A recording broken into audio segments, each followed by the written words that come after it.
আসসালামু আলাইকুম। আমি মোহাম্মদ সুমন, মালয়েশিয়া থেকে, কুমিল্লা ৩ মুরাদনগরের একজন ভোটার। সো আমাদের ভোট ইনশাল্লাহ হয়ে গেছে, আমাদের রিটার্নের অফিসারের কাছেও পৌঁছে গেছে আলহামদুলিল্লাহ। সো এখন কথা হচ্ছে, আজকের এই ভিডিওটা এই কারণে করা, আমি একজন মুরাদনগরের ভোটার। তো আমি যখন প্রবাসে আছি, আমি প্রবাস থেকে ভোট দিয়ে ফেলেছি। আপনারা এখন যারা মুরাদনগরে 12 তারিখে যে ভোট হবে, আপনারা যারা ভোট কেন্দ্রে যাবেন, অবশ্যই আপনারা ভোট কেন্দ্রে যাবেন, কোনো রকমের ভয় পাবেন না।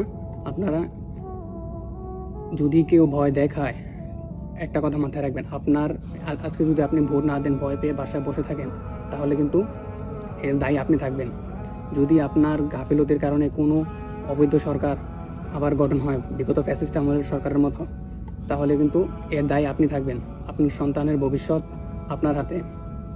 আপনি যদি গাফিলতি করে ভোট কেন্দ্রে না যান, ভোট যদি আপনার গাফিলতির কারণে ভোট যদি কোনো ফ্যাসিস্ট সরকারের হাতে যেয়ে পড়ে আবার, তাহলে কিন্তু এই মুরাদনগর, এই দেশ আর কোনোদিনও সংসদ হবে না। এই দেশ যদি আমরা চাই এই দেশের সংবিধান সব কিছু আবার সংস্কার করতে, তাহলে নিশ্চয়ই আপনাদেরকে ভোট কেন্দ্রে যেতে হবে। যদি কেউ ভোট কেন্দ্রে ভোট দখল করার চেষ্টা করে, যদি কেউ ভোট কেন্দ্র দখল করার চেষ্টা করে, আপনারা গণপ্রতিরোধে তাদেরকে প্রতিহত করবেন। আপনারা ভয় পাবেন না, ইনশাআল্লাহ জয় হবে, ইনসাফের জয় হবে। আপনারা ভয় না পেয়ে নির্ভয়ে আপনারা গিয়ে ভোট দেবেন ভোট কেন্দ্রে। এখন আর আগের দিন নাই, নিজেরা ভোট দিয়ে নিজেরাই দল ক্ষমতায় আসার এখন দিন বদলে গেছে। আপনারা কাউকে ভয় পাবেন না ইনশাআল্লাহ।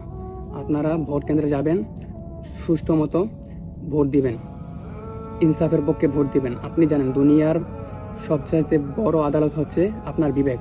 আপনার বিবেককে আপনি প্রশ্ন করবেন যে এই কি করবে এই দল, এই সরকার, আপনি যাকে ভোট দিচ্ছেন, এই সরকার বিগত কি করেছে, সামনে কি করবে, কাকে ভোট দিলে ইনসাফ হবে, কাকে দিলে হবে না, এটা আপনি ভালো বোঝেন। আপনার বিবেক হচ্ছে পৃথিবীর সবচাইতে বড় আদালত। আপনার বিবেককে আপনি নিজে প্রশ্ন করবেন। সো ইনশাল্লাহ আমরা আশা করি আগামীকাল সুস্থভাবে নির্বাচন হবে, সুস্থভাবে ভোট হবে। আমরা আশা করি আপনার ভোট আপনি সঠিক জায়গায় দিবেন। সো সবাই আল্লাহর কাছে দোয়া করবেন, আল্লাহ যেন আমাদের এই দেশটাকে সঠিক একজন শাসকের হাতে তুলে দেয়, এই রাষ্ট্রকে সুন্দরভাবে সংশোধন করে, সংস্কার করে।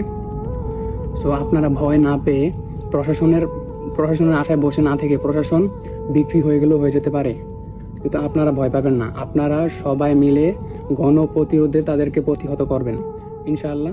যদি আপনারা গাফিলতি করে, যদি ভয় পেয়ে, যদি